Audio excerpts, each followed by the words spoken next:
This is the Gauntlet Podcast. My name is Jason, and I am joined by my fabulous co-host, Lowell Francis. Hi, Lowell.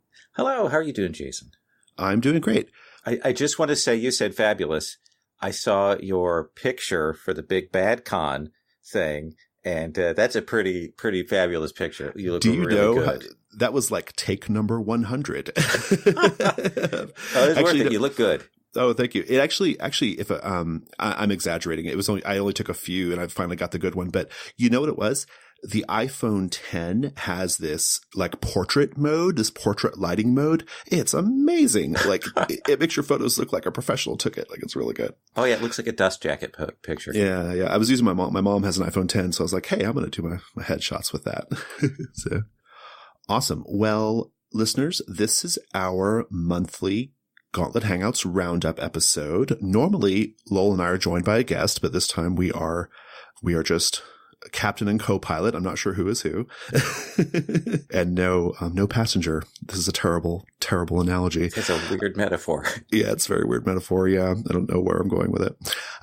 So it's just us. We're going to talk about 2 games each because it's just us. So, Lowell, why don't you kick us off? How was your May in gaming? This is a good month to pick 2 games to talk about because May was incredibly rich. So off Gauntlet, I did Blades in the Dark. We did our OCI game with our Assassins of the Golden Age. I started a Veil campaign face-to-face, and we wrapped a face-to-face Godbound campaign and a face-to-face 13th Age campaign. So that's all amazing. But on Gauntlet then, Masks, Impulse Drive, Pasión de las Pasiones, Changing the Lost PbtA, Blades in the Dark, and Hearts of Ulin. So really good month. Really packed out month. Yeah, it's crazy. Yeah. And I played some more than I had. I usually run a lot, so it was a good chance to play. I wanted to start by talking about Changing the Lost PbtA. I had talked about this a little bit last year, but I wanted to circle back to it because of some things I noticed this time and what had happened in terms of the Gauntlet interaction with it. This is a hack of Changing the Lost from White Wolf or Onyx Path or whatever it's called now. And it draws on Urban Shadows, Masks, The Veil, a bunch of other games. And, of course, Changing the Lost is one of the World of Darkness games. And the basic concept is people are pulled into the fairy realm. They're sort of tortured through endurance, and they come back out changed by that. And it's about sort of PTSD and fantasy and so on. And for this hack, it's not really a hack of World of Darkness as a whole, but for Changing the Lost in very particular, kind of focusing in on what it does. And even in that case, focusing in on what I really like from Changing the Lost, the real world interactions, characters, politics as a motivator rather than a focus. Magic and contracts are kind of the background. They're just a little bit of the fiction rather than digging down into it. It was interesting talking the last time with some people who knew Changing the Lost, and they had a different take on what the game meant. So this is really about my Changing the Lost. Cool. But we do it, and we had 4 sessions, and we set up where we do a character creation, and we also do the creation of the freehold, the place they're at. And this time, the group surprised me because I always think of World of Darkness stuff as very urban. They decided to focus on the smaller community, like a town, rather than a big city. And they decided this like seaside tourist fishing community in New England. And all of the changelings all live together on a compound. And there may be, I think 70 or 80 of them total. They've been there for generations. New people come and go. They're kind of isolated from the town, but they're all together, which got this interesting town and changeling dynamic. And it also put all of the NPCs together. Sounds like Monster Hearts almost. Yeah, it was good because usually they have to move from court to court. There's some travel and dynamics and things like this. Here, they could just walk to the next building. And that created a real intimacy and friendliness, I think, that I hadn't seen in other Changeling games. That's super interesting. That's one of the issues I always kind of had with some of those games from the 90s, like Worlds of Darkness and things like that. They are so focused on their big sprawling world and their big sprawling factional drama, that it was kind of hard to have like a sense of intimacy. So I think it's kind of cool that you did that with your game. It's a different approach, right? And I will say this is purely on the players having come up with this. and it rolling out from that. It's all from their decisions at the start. Another offhand comment that they made that we ended up rolling with is that the compound changelings put on a Ren fair. It was kind of a joke, but we ended up doing that, and that became the backdrop for the whole thing about, they are tourists coming in, and it's how they make the town to kind of accept them, and they do this Ren fair, and we had all of the Ren fair jokes and porta potties and werewolves and all this stuff. It was really good from just a small little thing that ended up really coloring the atmosphere very well. So here's what I like about this Changing the Lost hack and the changes. We do triangular relationships rather than straight person-to-person bonds. I've started doing that, and with the idea that those relationships will change, and that one of the things you want to do is get them to change. Is there problems that can be fixed? I'm sorry, can I interrupt you real quick? Sure. Is that like a best practice, or is that like built into the text? So I took out bonds just as I originally had them as you have this debt or this relationship with this person. I replaced them with these triangular things like this person has come to me to change their ways, but I know my other person won't believe them. Those kinds of setups where there are two characters and that those two characters are opposed, and it creates that dynamic. And sometimes it's PCs in there, sometimes NPCs. I like that. I think that's great. One of the things that I know a lot of people who first start a game like Monster Hearts, for example, or really any of the sort of mainline PbtA games, is creating those PC triangles. Mm-hmm. And I'm surprised by how few games, actually maybe none until just now, to my knowledge, that actually have it like baked into the rules, right? Yeah. And the idea that it can be developed and altered, and that's one of the things you want to do. And I tied experience to those. If you engage them, then you get points for that. So really good character play. People really got into it. In particular, we had one person miss the third session, and we had a player come in just for that session. And I'm always leery about that with 4 sessions. You're coming in a little bit later. How we're going to do it. And they just hit the ground running. Everybody gave them great space to make their character up. They really developed it. Because the setting and the players were all sort of open. It felt really good. It was one of those times where Open Table really, really showed its strength. So there's another thing I love. But one of the interesting things for me is I've worked to get my prep down to really tight. And we've talked about this before, about keeping your prep tight and focused. And I promised myself I won't do more than an hour of prep before a session. Reading some stuff, sketching some notes, that kind of thing. And usually right before the session. But of course, all week I'm thinking about it. Yeah. We always say, oh, it's no prep. Well, so that's kind really of a lie. Is, though. Yeah. Yeah. All week I'm thinking about this stuff.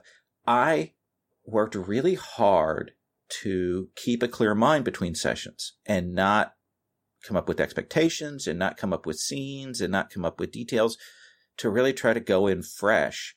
And, it really worked. Like, I think it's a real test, and I'm tooting my own horn here, and I hate to do it, but just do it. You know who you're talking to, right? Like, who cares? Just do it.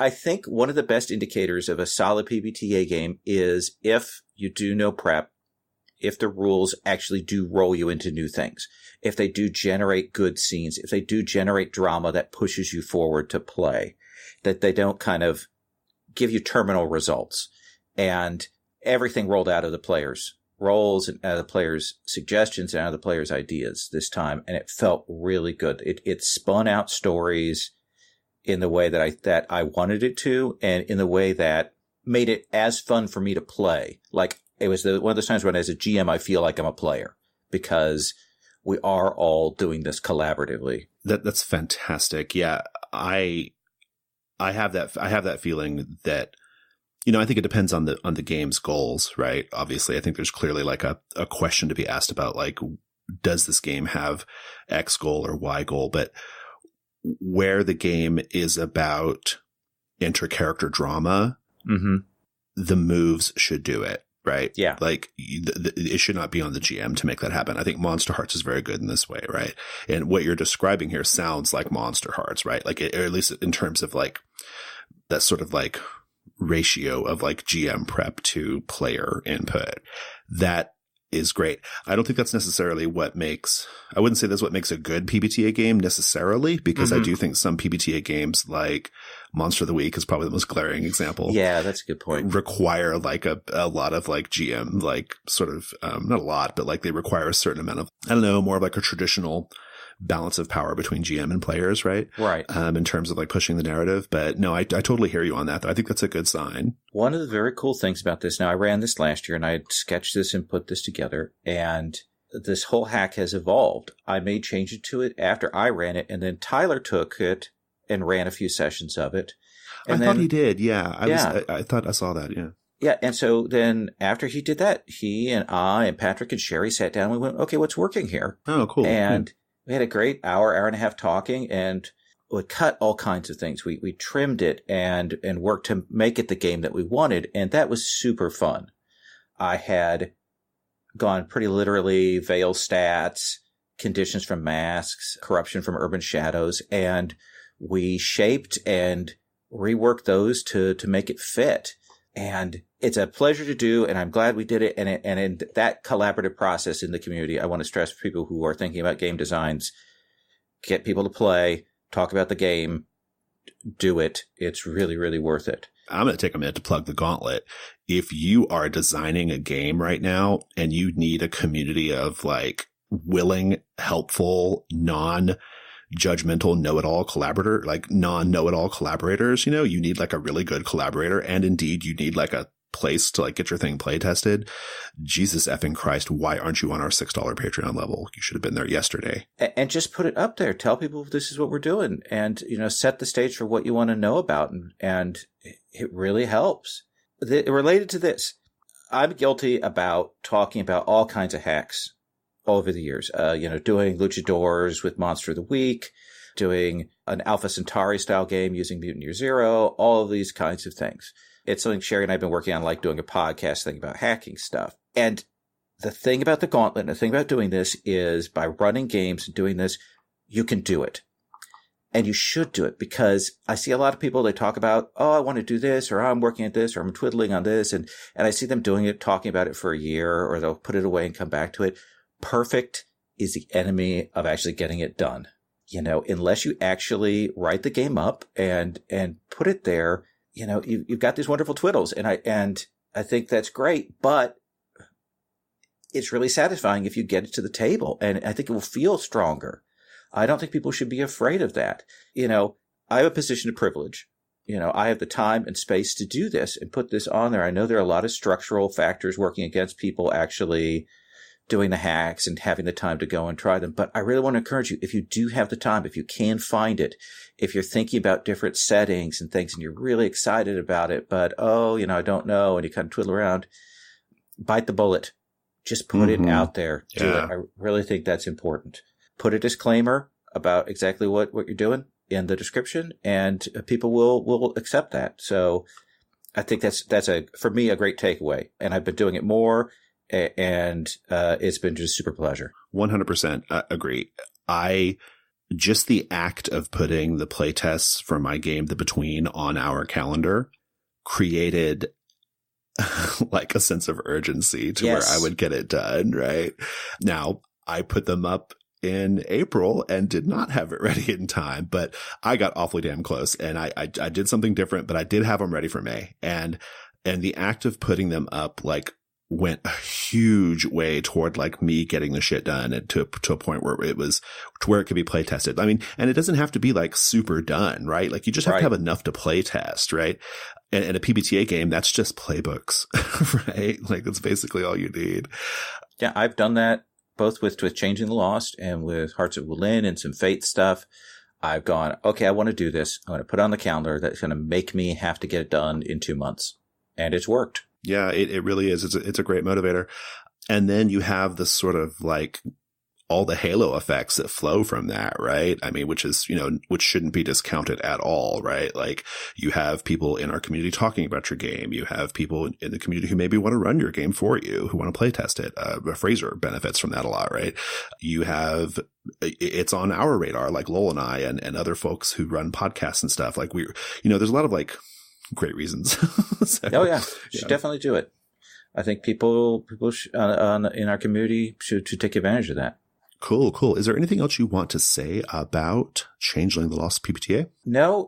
I do want to say the videos are up on YouTube, and I don't often do this, but I think if you like Changeling: The Lost, they're worth watching and listening to see how a different approach to the mechanics can get you the kinds of good Changeling: The Lost stories you might want. Cool. Well, I had a fantastic month of gaming as well. I went to Camp Nerdly, which was really awesome, and I got to play a bunch of games, including like card games and board games and things.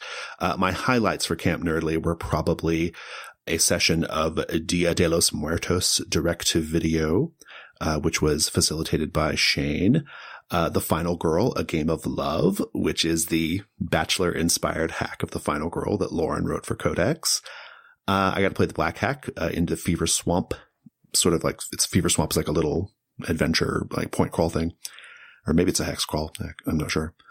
And I got to play Dead Friend, which was really fantastic. I'm going to talk about that in a bit. Oh, good. On Gauntlet Hangouts, I ran 2 playtest groups of my game, The Between, 8 total sessions. I will have more to say about that in the future, but for now, just I'm very happy with how it went, and I can't wait to share more of that game with everybody.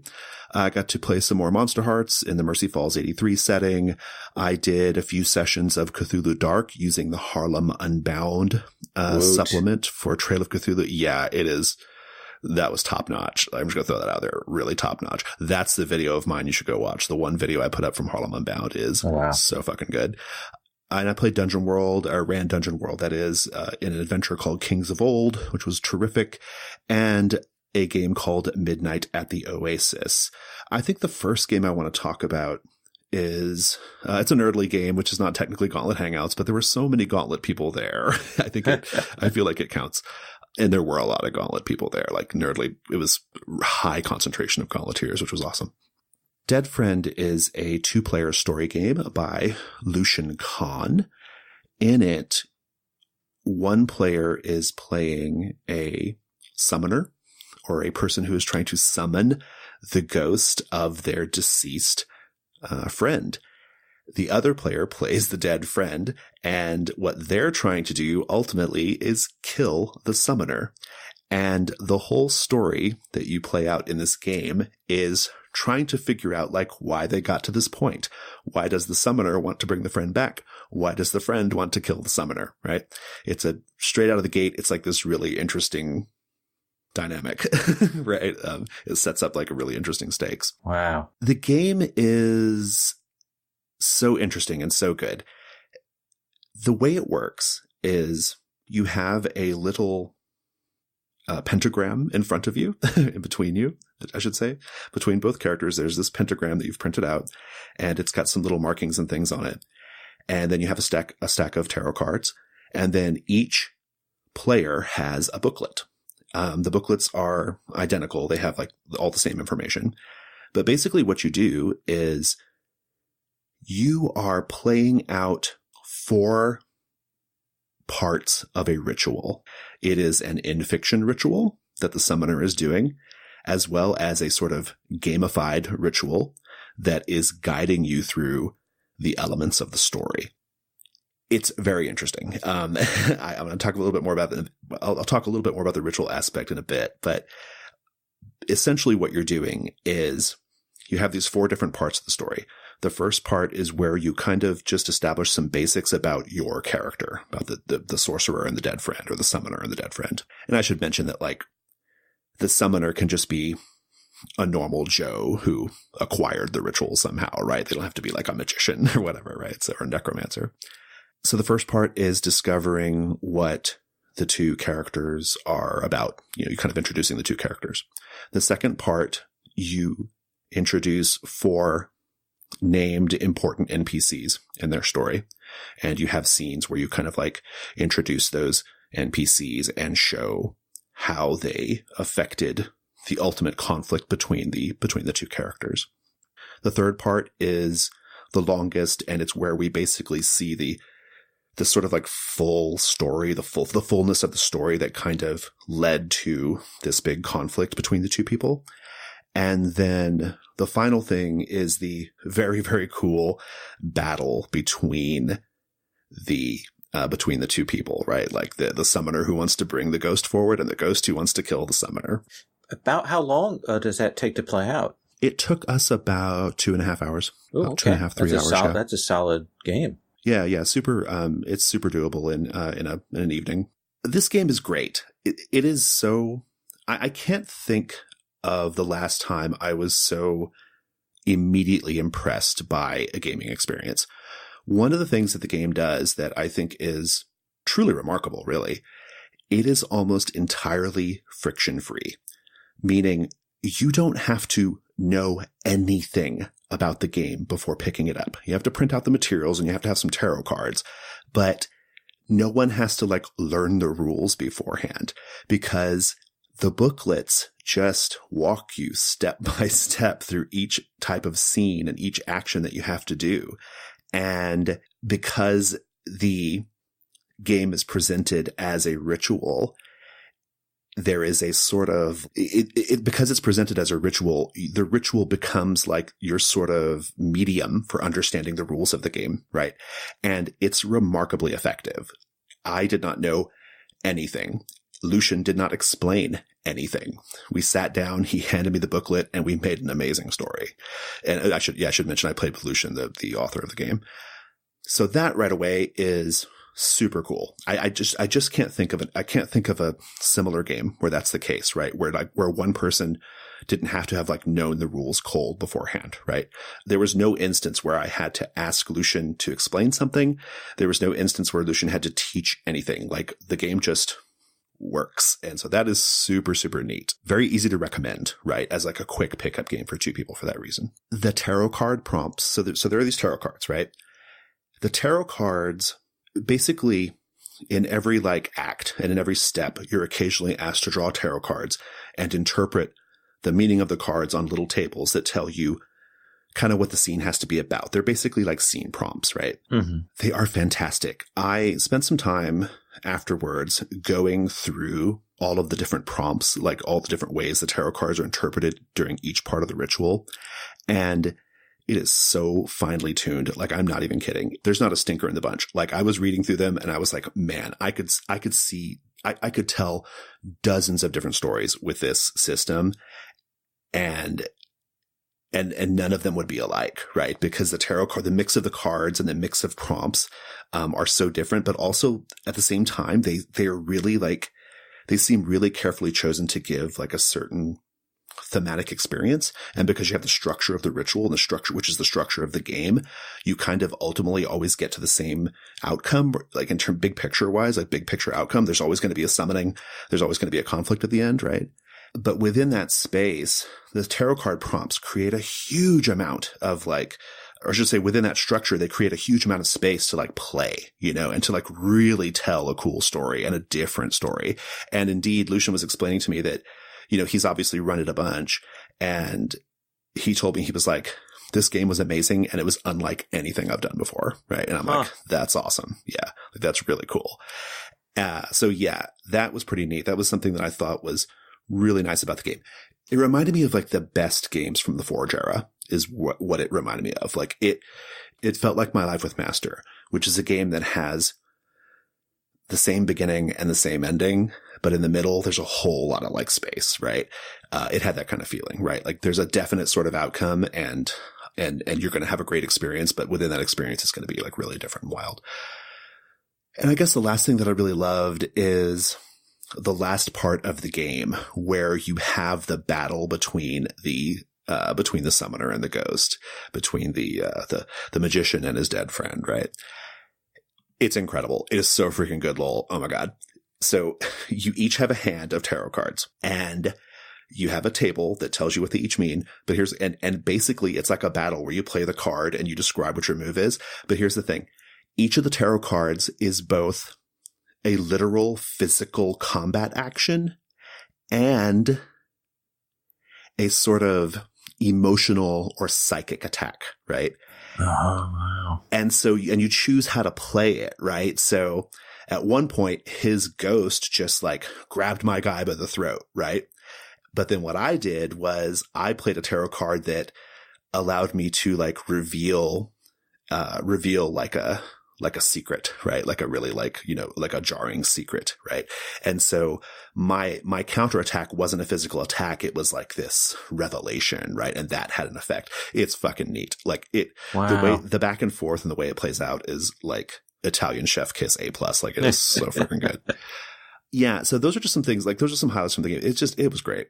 Now tell me, last time you talked about the protocol games, and we talked about sort of freeform games and how some of the best ones use structure. So it seems like there are some similarities, but this goes in maybe a different direction from how protocol works. Would you say that's a fair assessment? Yeah, it is. It's considerably more structured than protocol. There is like I am always going to do scene type X, and then you are immediately after going to do scene type Y, and then I will next do scene type Z. The scene types are always like the same, but it's the sort of story prompts that kind of give it the flavor, right? So the scene might be, I have to show like how this NPC did something that caused me to embarrass myself in front of you. What that means, and like more specifically, is what the tarot card kind of like tells you, right? I'm sorry, I have that backwards. The scene type might be introduce an NPC, and then the tarot card might be tell me how you embarrassed yourself in front of the NPC, right? It's that kind of thing. So there's like a sort of there's a structure, and then within that structure you have the prompts that sort of like more finely tune like what the scene should be about. So it gets around a problem that you had suggested in protocol, that sometimes when you generate the scene types, you sometimes get discordant scenes that don't quite follow. This gets away from that. Yeah, this is because of that sort of like that ritual structure that's right one level above the tarot card story prompts. That structure makes it feel coherent, right? That's the structure that makes it feel like a very consistent story. And indeed, like our story was like so sharp. Like I would watch the movie version of it. Like it was really, really good. I'm trying to like, I'm wondering like how much of the experience was influenced by the fact that we were playing at midnight in a cabin, like out in the woods, because it's Camp Nerdly. But I don't think that was a major part of it. This experience was so good. It really felt like I expressed this to Lucian and some other folks when we were talking about it at Nerdly, but the game felt like we were giving each other like a really wonderful gift, right? Like it works so beautifully in tandem, like you and the other player, like you're guided in such a like elegant way that it just feels like this really wonderful exercise you're doing with another person. And yeah, it just feels like a gift. It just felt like this, I don't know, it's just really special. Like it was just really, really special. And I can't more strongly recommend this game. Like go get this game. And is it available? Yeah, it's on drive-thru. It's on drive-thru RPG. I don't think there's a physical version available, but I might be wrong about that. But you go to drive-thru, and the booklets are only like, I want to say the booklet is like maybe 20 pages or something. So it wouldn't be that hard. Big. They're like big 8.5 by 11, but it wouldn't be too tough to print and kind of get it going. It's also very pretty. Lucian has a friend who does a lot of like art and graphic design who kind of helped out with the look of it. It's very, very sharp looking. It's cool that we're getting so many new, really solid 2-player RPGs now. Yeah, that's a great point. I think there's an increasing hunger for 2-player games in some ways, right? I think there are a lot of gamers who want to look for opportunities to, say, get their spouse involved in role-playing games. And sometimes a 2-player game is a great way of doing that because there's no social pressure of like a group or whatever. Yeah. And this one is particularly good because you don't have to learn anything beforehand, right? You just open the booklet and do it. And just do what it says. Follow the instructions, follow the ritual. The ritual stuff is really neat. So in the game, like right before you do a scene, or right before you do like a collection of scenes, really, you perform like a little ritual action with the pentagram. The pentagram paper, all it's really doing is just tracking the names of the NPCs. And otherwise you kind of move these coins around the pentagram, like at different times. It's a very ritualistic sort of thing. Has no like direct bearing on the story, but it's super effective because what it does is it forces you to acknowledge and contend with the theme of ritual, right? Which is a major part of the game, like in the structurally and in the fiction. And so having this like little thing that you must do, like move the coin from the realm of air to the realm of spirit and move it to the left and move it to the right, all that stuff. The very first time you do it, you're like, what are we doing? Like, this is kind of weird. But then like you very quickly you slip into this like, oh, like it's a way of like forcing you as a player to like get into this space of like the idea of a ritual, right? And acknowledging like a ritual. And so I thought it was very effective. Very cool. But yeah, Dead Friend, go check it out. Super, super great game. So Lowell, what else did you want to talk about today? So I want to talk about Pasión de las Pasiones, which I'd run a couple months ago, and I ran it again, and I love this game. It's really something. Yeah, it really is. It's a PbtA game of telenovela melodramas. It's an ash can from Magpie Games, so you can get the physical copy, and the PDF is available. It's done by Brandon Leon Gambetta. The ash can is a very simple set of rules, and it kind of assume PbtA knowledge, but it gives you enough to play with. You've got 6 playbooks and good GM discussion. It's definitely playable. So I liked a lot about it. One of the things is it really evokes a sense of that genre. The moves and the playbooks really, really play up to that. They are tuned to those stories in a way that is so good. It heightens the elements that the players themselves are going to bring from their knowledge of the genre. It's going to give them the tools to do the kinds of things that you would expect to have happen. And it helps that the playbooks are also very smart, very cool archetypes. Like, for example, one of them is the evil twin or the good twin. Essentially, it's just the twin. And you have to decide to be a twin of one of the other PCs. Nice. And it creates all kinds of interesting dynamics. You think, you're like, okay, is that going to work? It does. And it's crazy and it's fun and it introduces all kinds of wonderful riffs.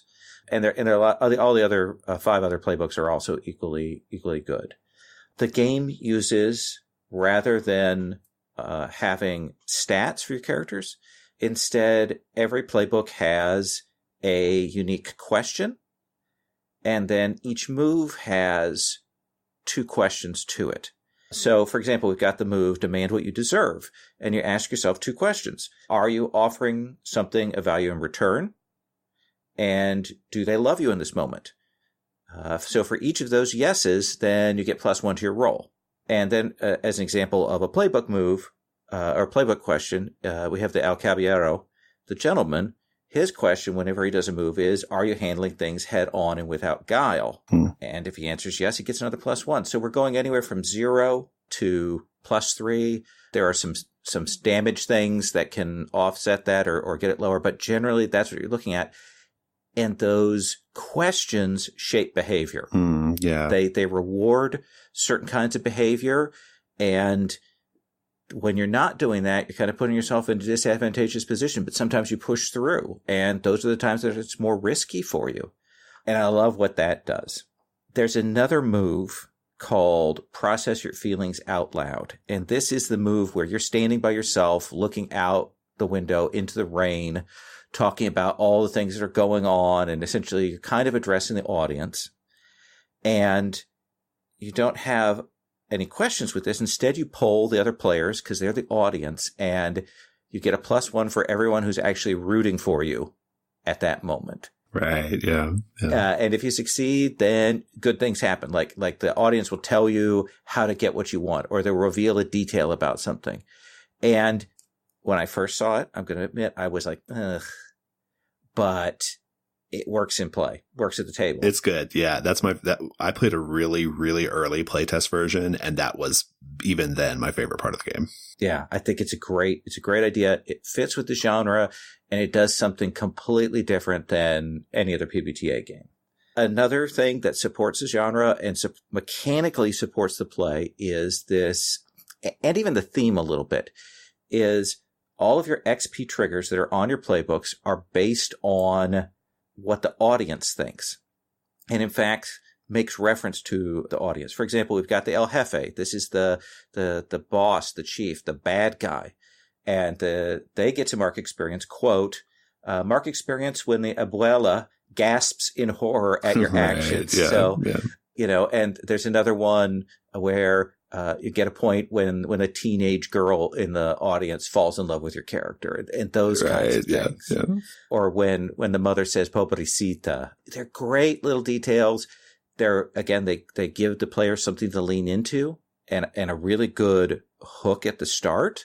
And they add to the setup. And so sharp. Like, I will tell you, coming from, I'm half Mexican American, and on that side of my family, like, one of the sort of things that happens is people are watching novellas, right? And that, those little like reactions, those audience reactions, and the way Brandon frames them and presents them vis-a-vis the various like character archetypes is so perfect. Like, it is exactly what happens in real life, right? Yeah. It's good. There's some other really interesting things that happened in terms of our discussion about the mechanics and things like that. One of the things is that the game kind of pushes you as a GM. I don't think it's that explicit, but I think there's some implications to be kind of more active and mobile with your GM moves, to maybe get in there, to put the surprises in. And I had a really good moment where two players were interacting, and one of them was trying to manipulate the other one, and they did a bad fail. And so I had a hard move. And so rather than having the hard move there, I cut to another scene with another player, and they're interacting with the player who failed a husband, who reveals that he's actually betraying her. So it was nice to kind of, it's because it fits in genre to do those cuts. I think it's a great learning tool for GMs to see how hard moves can move outside of the present scene. Another thing I did was, in a couple of cases, I said, okay, I've got that hard move. I'm putting that over here. I just want you to know that that's a ticking bomb. Yeah. And it literally became a ticking bomb because they were all in a boardroom that blew up at the very end of the second session. And that was the hard move. So I accumulated, essentially, I blew them all up. Nice. Which led into a wonderful thing is, after that, to do their epilogues, I had them do the next time on, which would show how, they'd all survived, but it would all be scenes from the next episode that they could do as an epilogue to show that, and maybe say how they survived or didn't survive. And, maybe we saw a grave, and that really worked. It was a nice play into that. Another thing I did as a transition between session 1 and 2 is I had them do in session 2 a previously on, but they had to make up a scene that wasn't in the first show, wasn't in the first episode. They had to come up with something new, and that worked. It's also a game that points to something, and I think, certainly on Plus One Forward, they've discussed this, and we've talked a little bit about this in other sessions, other episodes of this. It's an interesting game for talking about how games define the limits of the player ability to create and set and establish facts. So Haley Gordon, one of the co-authors of Alas, the Awful Sea, she played, and she was wondering about where the limits were in the game, that she was looking at the moves and stuff, and we had an interesting discussion about that. In particular, how much do the players get to define, okay, we're in this scene, or this thing is in there. And it came up because there's a move or a set of moves that are flashback moves. And these flashback moves allow you to define having set something up or having put something into play, like a gun hidden in spots. And it costs some currency in the game, and it takes a roll to do. So that implies some limits to what the player can do in the fiction. And I'm not sure about that. It's an interesting thing, I think, to talk about with your players, is how much you want them to be defining or not defining things. And this is one of those games that I think can send, just in this rough version, and it is a shortened version, so I don't think it has the space to really go into this, but it is when we've got a move like that says, okay, in order to define something in the fiction, you have to make a roll. Is that just for important things? Or what are the limits of that? So that's been very, very interesting to think about in terms of PbtA games. Interesting. Yeah. Based off everything you've said, it sounds like it's still pretty similar to the version I played. I mean, it, at least structurally and all that stuff, sounds like it's really, really similar. And my memory of it is that, kind of like you said, the genre of the game does a huge amount of work in terms of how you are to run it and how it is supposed to, like, how the players are supposed to, like, present. Like, it's a sort of, like, you know, in a lot of PbtA games, like, this sort of goal posting that takes place is in the moves, right? Mm-hmm. But this game is a little different because the goal posting is kind of like at this, like, sort of meta level, right? Or this sort of, like, you know, like this sort of, like, genre level, right? Which I think is really fascinating. And Brandon is making some changes. He's got some adjustments as he's made to it. I'm taking this as one of the games taking to Games in Demand Origins, and he's going to send me some updated versions of that, so I'm excited. I do want to say I am super, super white and Midwestern. So one of the things, if you watch the episodes, is my Spanish pronunciation is terrible, despite the fact that when I was a little kid, we lived in Mexico City, and I used to speak Spanish fluently, but I've lost all that. I haven't watched much of these shows, but I've watched like K-dramas, a lot of Korean dramas and the melodrama there. And so I brought a lot of that experience to the table. The book gives you enough, even if you're not super into the genre, to play it. I wasn't, and I was able to do it. Yeah, for what it's worth, I'll just say for what it's worth, telenovelas are also really white. So, oh, okay. That's worth pointing out. Interesting. They are notoriously, like, unrepresentative of, like, the demographics of the countries that they're very popular in, right? Like, I hadn't thought about the class issues there. Yeah. I'm certain. I've seen Brandon talk about this on Twitter, and I know it's going to be in the final text, but essentially, like, if you are a brown person, you are usually presented really poorly. The real common sort of, like, nasty trope on novellas is the indigenous character, like the person who's, like, you know, is like an indigenous person, right? They are usually presented as a maid or as a dullard or like a bumpkin, right? And it's consistent. And, like, so yeah, novellas are white as fuck. I mean, they're speaking Spanish, but they're white as fuck. Like, and it's something that, like, it's something I've seen Brandon, like, complain about on social media. And I have a strong sneaking suspicion he's going to make sure that gets in the text, that people understand. Like, there's a lot of issues of, like, class and race there as well, right? Baked into it. It kind of explains why when I was hunting for pictures for NPCs and stuff and looking at the telenovela stuff, I was like, wow, a lot of these people look, I can't tell if they're supposed to be really white. Yeah. Wow. Yeah. There are almost, like, there are very few, like, Afro-Latinos, like, presented on novellas. And like I said, the sort of, like, indigenous people, like in Mexico, like what would be referred to as, like, mountain people or, like, people in the mountains or whatever, they are always presented very poorly, like, really badly. So, yeah, it's not bueno. It's not good. Wow. Right? Like, that is food for thought. And I'm glad to hear that Brandon's going to address some of that. I want to say I love this game. I think it's a great game. I think you should play it. It has taught me, I finally come to the realization that what I really love to run is action melodrama. Good. I love running this. I love running Hearts of Wulin, which is swords and martial arts and heartbreak. And then Worldwide Wrestling is also action melodrama. Yeah. And I love running all of those. All of those, just I'll run those at the drop of a hat. So nice. I've come to my calling this late in my gaming life. Well, the second game I want to talk about is one of the ones I played online as part of a play test. It's called Midnight at the Oasis. This is a story game written by Catherine Rahman. It can be found in our zine, Codex Glamour, which is not out at the time of this recording, but will be out by the time you're listening to this on our Patreon feed. Midnight at the Oasis it's a pretty special game. It is about a queer culture. It's about a very specific queer culture in the 90s. It's about a group of cross-dressers and a particular Saturday night at this restaurant/bar called the Oasis. The idea of the story is these characters have gathered. So let me back up a little bit. There's several different characters you can play. I think there are in total 7 different characters. 4 of the characters are referred to as regulars. They are cross-dressers who they live their day-to-day lives as men, but they dress up as women and relax as women, right? So that's their thing.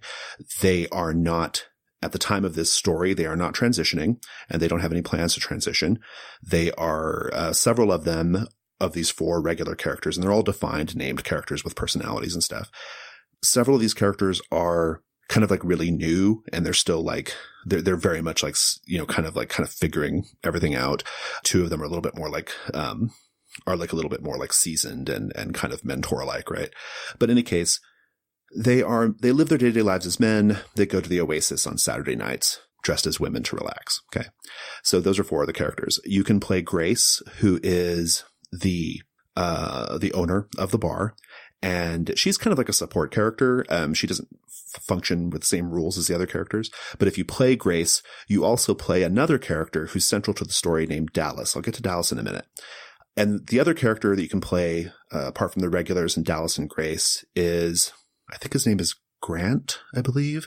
But he is a cisgendered man who is an admirer of the crossdressers, meaning he wants to date them and have sex with them, right? In most cases, or in some cases, but otherwise he's just an admirer of them. And he's received in different ways by the regulars, right? Like some consider him to be creepy, but others consider him to be kind of like sweet, right? In any case, he's kind of presented as a sort of like gentleman, right? The character I mentioned earlier, Dallas, is kind of like the focal point character. Dallas has been away for a year, and Dallas, she has been living away for a year, getting ready for her transition. She's transitioning. Okay. And so the other characters don't know what she's been up to, because the story takes place, I should mention, the story takes place in the 90s. And so it's kind of like pre-internet, or internet's really kind of like early. And so this is kind of like the one chance they have to like kind of reconnect with this person, Dallas, right? Dallas, the sort of drama of the story is that Dallas shows up. Dallas is there. The text kind of makes it seem like they're all there to kind of like, just to kind of like hang out with Dallas and say hi and catch up, right? But Dallas shows up presenting as a man and has decided to not go through with the transition. And the whole story is about like, it's about that, because the regular characters all had like, they all viewed Dallas a certain way because Dallas made the decision to transition, right? But now suddenly Dallas isn't transitioning, right? And so that's kind of the whole crux of the game. There are, depending on how it kind of plays out, I imagine there are probably about like 8 to 12 scenes, at a minimum 8 though.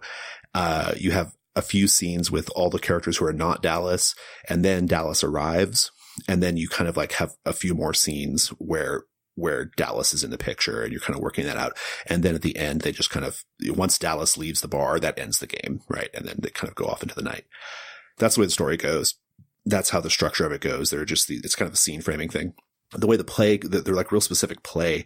You have this map, which we have a really beautifully rendered map done by artist Jesse Ross. It is very nice. Really beautiful map with locations on the map, like the locations on the map have like little text, and the text tells you what kind of scene you can have there and gives you a couple of story prompts. Okay.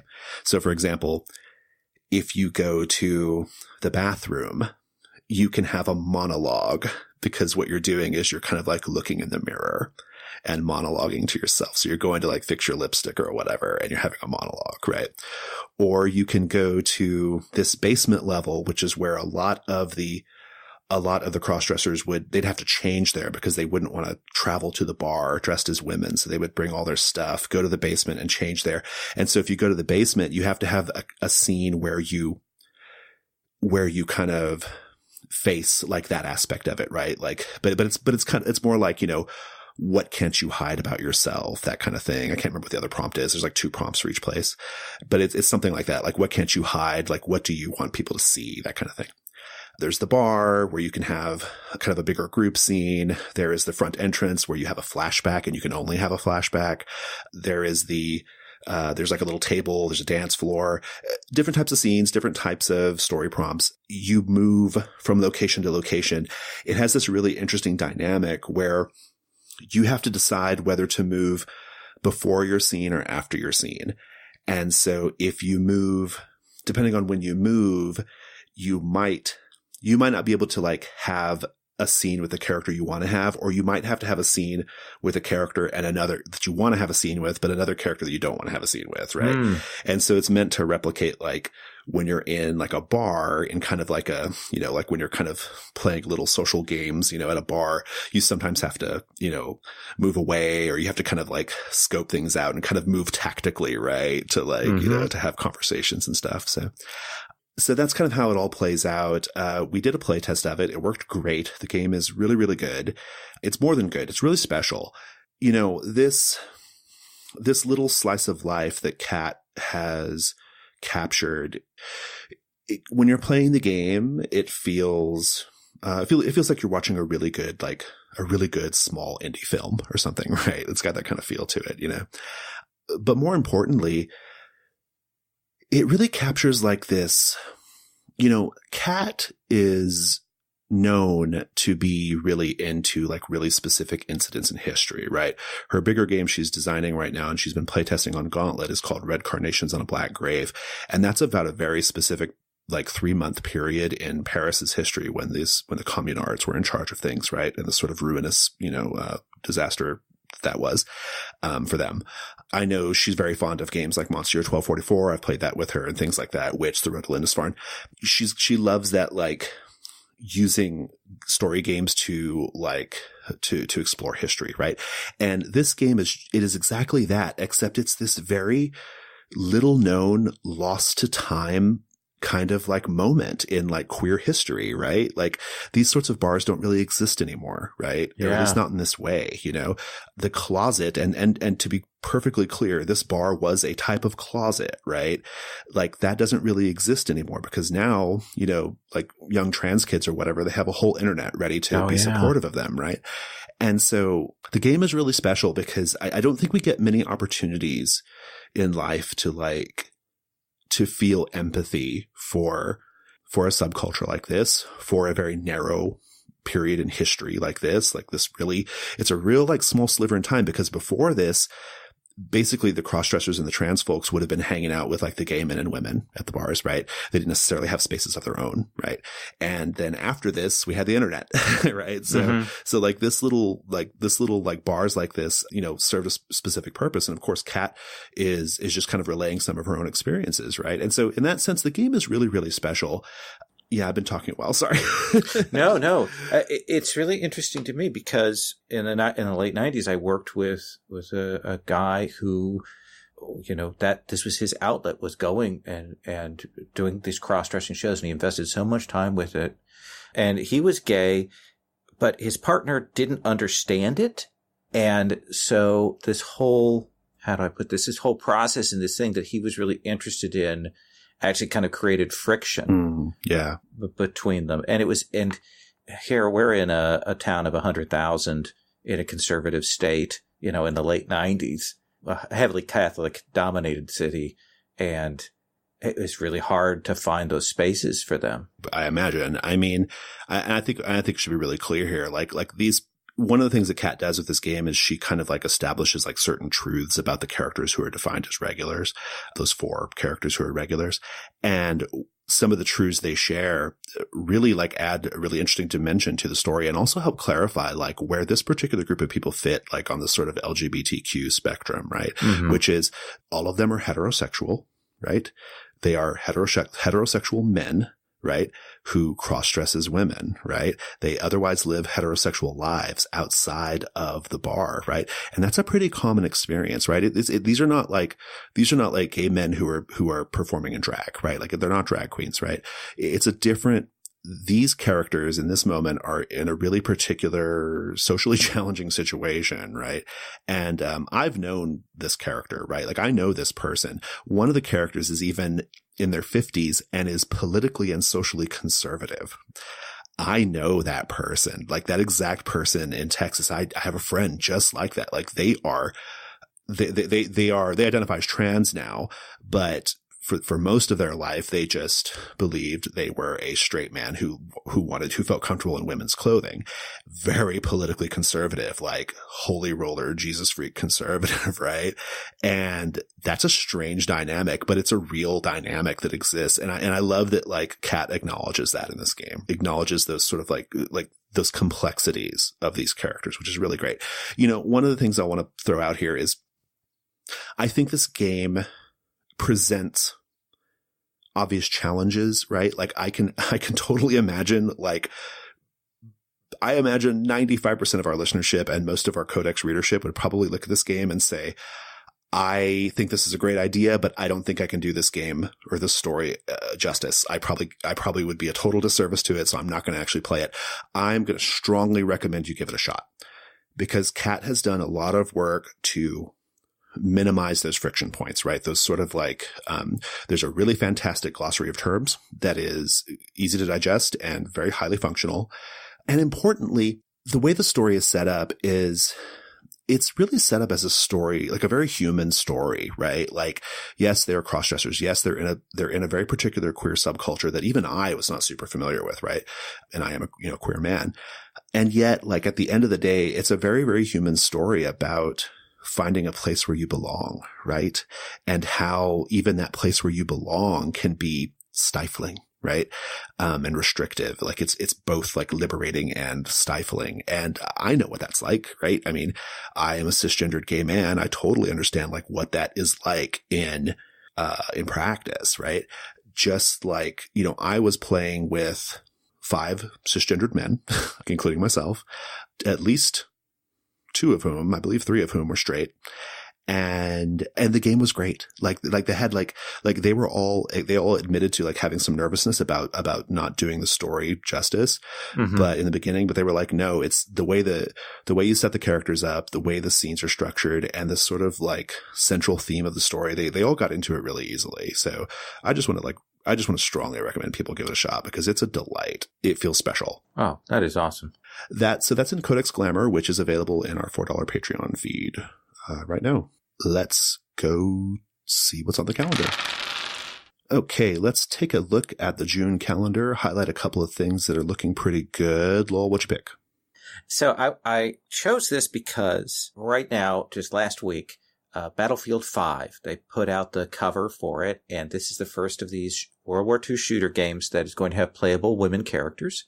Right. And there's a woman on the front cover. I've been following that drama, yeah. Yeah. And the great thing is in the Twitter feed is all these people objecting to, there were no women fighters, stuff like blah, blah, blah, blah, blah, you know, and all these arguments, and everybody goes, Night Witches? Objectively wrong, yeah. Like it's objectively wrong. Like all those people objectively are like, wrong. Oh, yeah. But it's neat to have them brought up again, you know, as an easy rejoinder to that stupidity. And Lauren McMahon is running Night Witches in June. She's doing 3 sessions. It is full. It is double full. It might be even triple full. But it shows us that that's a game that people need to be running, that people are excited about it. And we need to see more of that.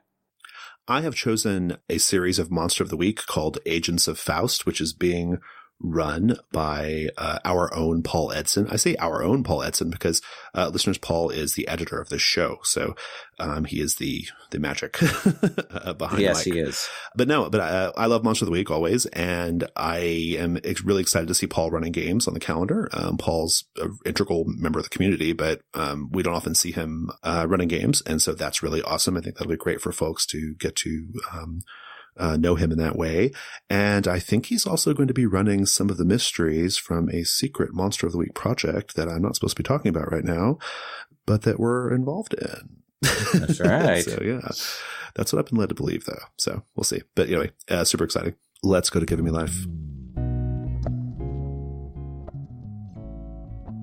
Hi listeners. I wanted to let you know about a couple of things. The first is that our Pride Month issue of Codex is now in our Patreon feed. Codex Glamour contains a number of great features, including a new skin for Monster Hearts 2, a gumshoe scenario about a vampiric David Bowie in 1970s Berlin, an original story game called Midnight at the Oasis, and 36 cultural fashion items. To get Codex Glamour, just make a $4 or higher pledge on our Patreon by June 30th. That's at patreon.com/gauntlet. The other thing I want to talk about is related to Gauntlet Hangouts. Gauntlet Hangouts is the absolute best place to play indie RPGs online. Our calendar has more than 125 sessions per month across a variety of genres and game systems. Of course, those games are really hard to get into if you don't hold one of our $7 Patreon spots, because folks who hold those spots have early access to RSVPs, and the $7 Patreon spots are always sold out.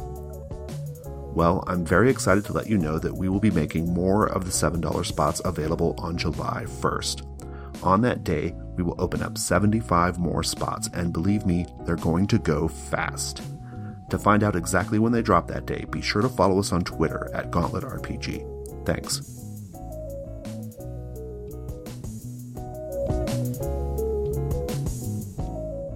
It's Giving Me Life. Lowell, what's giving you life right now? So right now, as of this moment, I am prepping for Origins, which is, at the time of this recording release, will be in just a couple weeks. I'm running games at Games on Demand. So you should come and play in those games. I'm taking Hearts of Wulin, and I'm taking Pasión de las Pasiones. And I did a thing through drive-thru where I made up NPC cards from Pinterest images. So I got this big stack of NPC images. Oh, Fraser was telling me about this. Yeah. Yeah. Lots of references on the back, like ideas for names and stuff on the back. For that, I put all of the relationship entanglements on cards so I could randomly distribute those out. And I did NPC cards for Pasiones with, the cover of the book on the back of it. So I've done lots of that sort of over prep, but I think it'll all look sexy and I'm excited to run it. Nice. The thing giving me life is this Netflix show that I'm presently devouring called The Toys That Made Us. Boy, it's good. Yeah. They're on season 2 right now. Each season is something like 8 episodes. Each episode, they focus on a different toy line, and it's a documentary. They go through the whole history of that toy. So for example, the first episode in the first season is about Star Wars. The second episode's about Barbie. And then the third one's about like He-Man. And so they kind of just move on, right? Or move through like some of the big toy properties. But it's so cool. They have like gathered all the really like important players, like in the various like, companies that were like working on these toys. They've done so much research. There's so many like interesting factoids about each of the toys. Listening to the people like share their experiences of like working on these toys and like all the different like strategic decisions that were being made and all the design decisions that were being made. It's just really cool. And it's well produced. It's like a sharp documentary. I mean, Netflix's name is slapped right on the front. Like this is not a documentary they just like picked up. Like they're producing this one, and it's great. So enjoyable. Yeah. I just watched the Star Trek episode and I saw so many of the toys from my childhood in that one. So. Yeah. I accidentally started the Star Trek one because I thought that was in season 1. I'm still in season 1, but I watched part of it before I realized my mistake. And there's like some of those early Star Trek toys were garbage. They were like hot garbage. I remember them being hot garbage. So I remember the really crappy plastic and terrible molds and stuff. Whereas some of them were just like weird. Like there's one that's like, it's just like a helmet with like a cop siren light on top, The phaser that looks nothing like a phaser right. is the thing I remember having as a kid. So anyway, super great show. Listeners, that's this episode of the Gauntlet Podcast done. We hope you enjoyed it. If you would like to get in touch with us, the best way to do that is on Twitter. Just go to Twitter and tweet at us at GauntletRPG. We are on G+. Just go to the community section of G+ and search for the Gauntlet. You'll find us there. We're also on Facebook. We have a Facebook group as well, which is easily searchable. What else? We have a website, gauntlet-rpg.com, and we're also on Patreon. Patreon.com/gauntlet. Hey, we would really love your Patreon support. That helps keep all this stuff going. So please, if you've been thinking about it, today is the day to do it. I also would recommend the various YouTube channels and following. Absolutely. Yeah. Rob puts together a roundup of all the weekly YouTube videos. You can check that on our G+ group. He posts them there. And if you like any kind of actual play, we've got a lot of it. I'm glad you brought that up. There's so much YouTube actual play, listeners. I mean, there's a good chance if it's an indie RPG that's come out in the last few years, or like a Tridendal game, the ones that Lowell favors, there's a good chance we have a video of it. Mm-hmm. A really strong chance. So, in fact, I was told recently, I can't remember what game it was for, Lowell, but someone was like, I found the Gauntlet because Oh, it was for Star Trek Adventures because Lowell's YouTube was like the only one like where there was like an actual like good, actual play. I think the other videos were just like kind of weird reviews or something. And he was like, yeah, I saw that. And I was like, I want to do what they're doing. So yeah. That's awesome. I can't remember who that was though. I wish I could remember the name, but anyway, so go check that out too.